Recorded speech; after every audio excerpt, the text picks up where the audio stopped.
Hello once again. What a lovely day today. We're coming to the weekend, sun is shining. Can't really go too far wrong with that. But I want to talk to you about something today because I see that a lot of you in this community and group are therapists or you're healers, you do Reiki, or you are also, probably all of you, compassionate, sensitive people. And I want to reassure you that in the work we do, there are times when you will just have off days, when it doesn't feel quite right. I always remember when I was starting in my development a long time ago now, 35 years ago, and the teacher I had at the time, first thing she said to me was, "Do you really want to do this?" And I said, "What do you mean? Why do I want to do this, or do I really want to do it?" She said, "Because you are making a commitment to develop your sensitivity. That means that you will become more sensitive to pain, more sensitive to emotions, more sensitive to everything around you. Are you sure that's what you want to do?" And I said, "Well, of course. This is what I'm drawn to do, to develop my sensitivity, to work in whichever way I can to help others and to be of service." So she said, in that case, you have to take responsibility for your sensitivity. That means learning to protect your energy, learning to control your energy, learning to control your sensitivity so you use it at the appropriate time. However, there are times when you will find that it's not quite as in tune as you would like it. I have times when I'm driving our car, when I put the radio on and I cannot get a good signal. It doesn't matter where I go, I'm up a hill or down a hill, it's crackly, there's two messages coming on at the same time. And there are times when we are doing our work when we're not quite in tune. Now, that is not always your fault. There are times when it is possible that you are overtired. It's possible that the client you are working with is not as receptive or is unconsciously or consciously blocking what you are doing out of fear of what you might say or what you might do. They may be nervous. You may also be working in an atmosphere which is also very heavy, or maybe an atmosphere has a residual negative energy that's been left behind. So remember, if you're working, to create a good clear space to work in. So before working with a client or doing some any meditation for yourself, it's good to be able to smudge with white sage the area you're in. Or you can also, on top of that, you could light a candle, put some quiet music on which you resonate with, which is restful. You create an ambience in that room, that space, so that whoever walks into it, if you have a client, immediately just sits down and says, "Ah," and the healing is already halfway done just by being able to create that space. So you also deserve it for yourself to have it in your own home. There is times when I remember when I was doing a reading for a lady once, and I remember she came to our home and she sat down at the table. And at that time, what I used to do was I used to connect in clairvoyantly and psychically to the aura of the person in front of me, make sure I was getting a good connection, make sure they could validate what I was picking up. Then I would go on to the mediumship, so I'd open my crown chakras, my third eye, even more, and extend it and ask for spirit to draw close. And I would again look for confirmation on the validation of the link I had. Then I would put some tarot cards out and I would look at that to try and bring me into to focus on aspects of their life to give clarity and direction.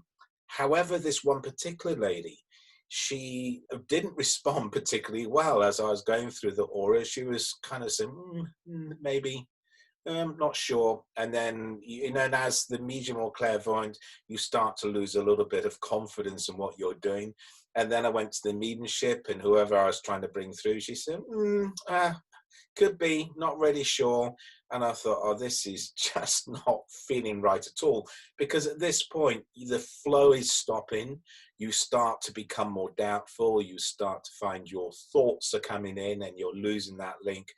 And there is almost a feeling of a barrier between you and that person in front of you. So by the time it came to the cards, well, in fact, I didn't even get to the cards. I just said to her, look, I'm really sorry. There's no charge to you. This is just not working today. I'm probably overtired, but what I suggest is that we stop now and you come back another time, or you can go and see someone else. And she said, so aren't you going to do the cards then? I said, well, in all honesty, there's no point doing the cards if I'm not getting the other connections in the right way, you know, because I need to have confirmation of everything. I need to be working with the same energy. And she said, oh, no, I would love you to do the cards. Actually, you were very accurate. I didn't want you to think that. I just wanted to keep you on your toes. And I thought, too late.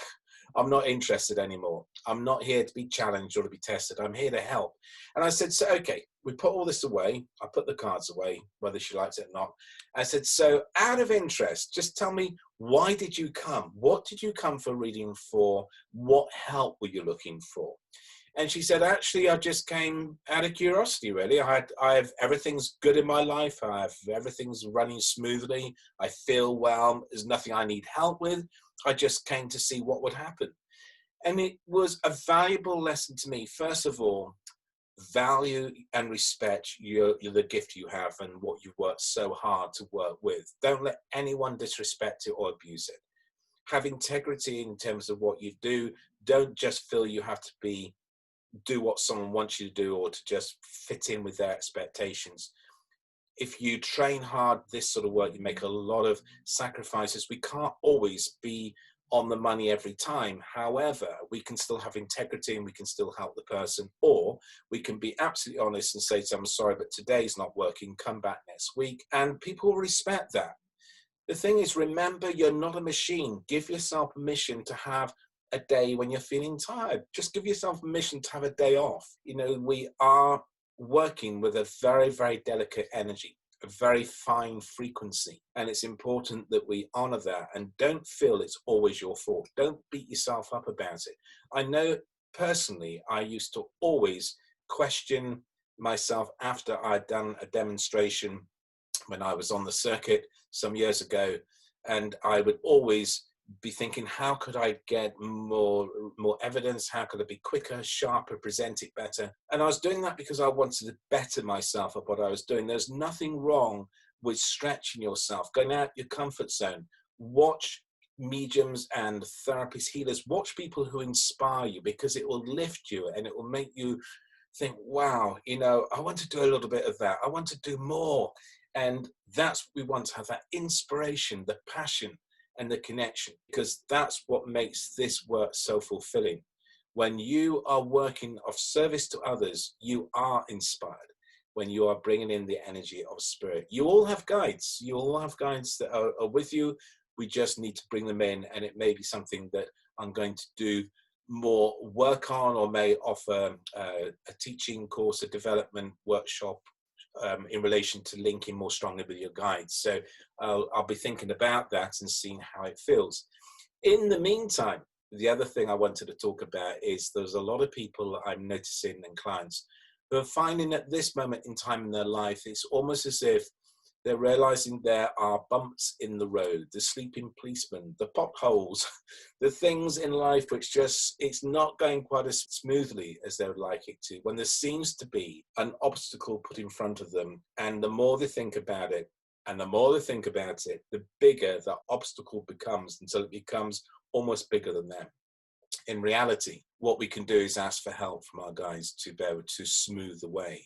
And it's amazing how often when we're looking at something and we think, I can't see how to get out of this, you realize that you're looking at the wrong thing. If you look to one side or to the other way, actually it's not as big a problem as you thought it was.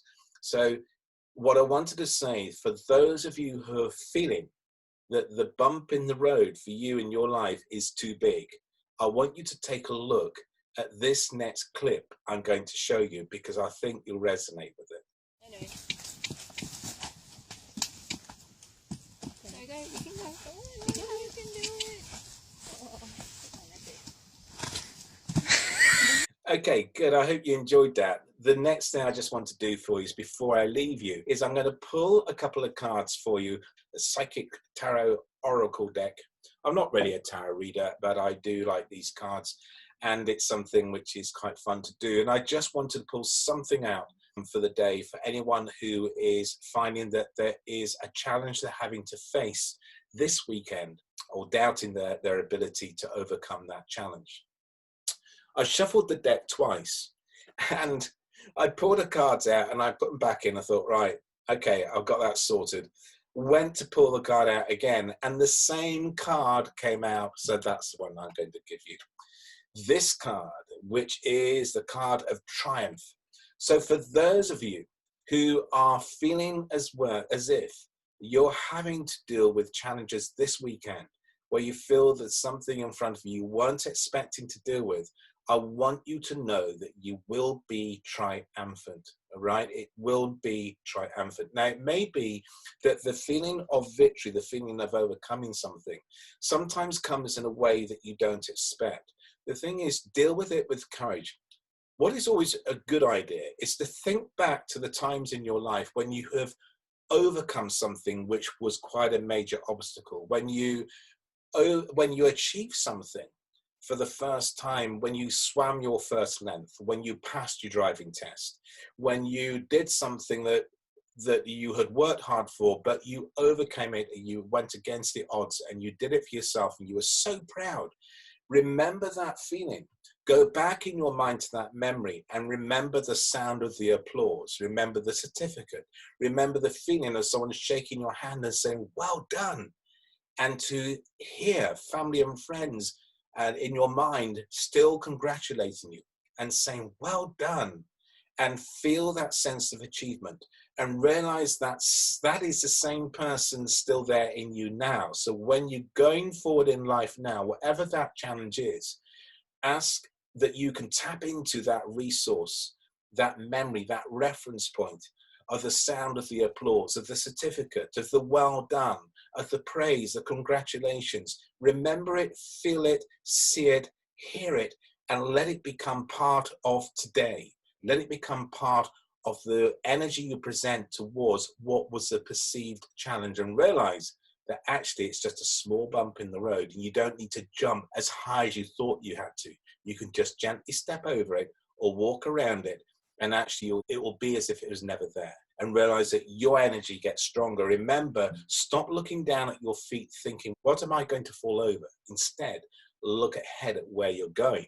That is something which is so important for all of us to do. But love the uniqueness of yourself and realize that when you go over your obstacle in front of you, whatever that is, even though it may turn out to be much smaller than you expected, go over the obstacle in your own unique way. It doesn't have to be like everyone else. Do it in your own unique way. The thing is, you're moving forwards. So I'll leave that with you, and may you have a wonderful weekend. Move forwards and have faith, trust, and ask for help, and you will be absolutely fine. In fact, you will be triumphant. Yes.